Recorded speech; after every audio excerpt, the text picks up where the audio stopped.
Se faire diagnostiquer un mal doit-il varier d'un médecin à un autre?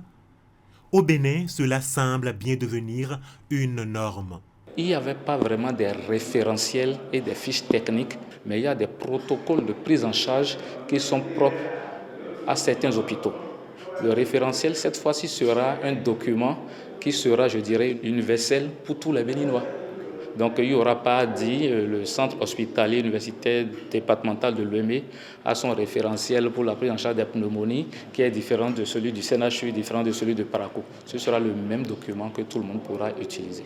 C'est justement l'ambition du futur référentiel de prise en charge pédiatrique du Bénin. Un guide élaboré dans le cadre de la mise en œuvre de l'assurance maladie obligatoire.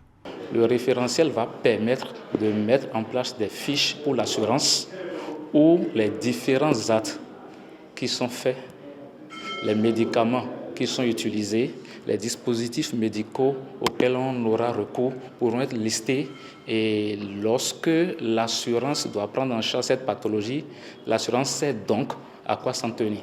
Si l'assurance maladie retrouve dans le récapitulatif une ligne de médicaments qui n'a pas été prévue dans nos référentiels, cette ligne ne sera pas remboursée.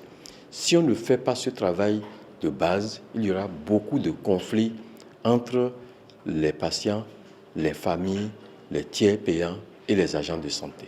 À cet atelier, des spécialistes et membres de l'autorité de régulation du secteur de la santé sont réunis pour une étape décisive du document.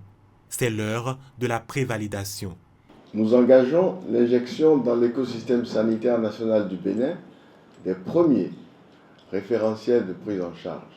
Qu'on ne s'y méprenne, c'est un acte de très grande portée historique. Je veux dire que nous sommes déjà prêts pour la validation. Par contre, nous sommes prêts pour la validation voudrait dire que nous allons recommencer un travail. Ce travail que nous allons recommencer, c'est de voir dans quelle mesure, au fur et à mesure, nous allons faire une adaptation de ce référentiel à nos pratiques. En tant que techniciens, nous considérons que ces documents peuvent être retenus. Nous remettons ce travail à l'autorité de régulation du secteur de la santé qui va faire un travail en son propre sein pour valider ces documents. Seulement après cette phase institutionnelle, le référentiel sera déployé dans les structures sanitaires. Un guide pour un même langage chez tous les professionnels de la santé au Bénin.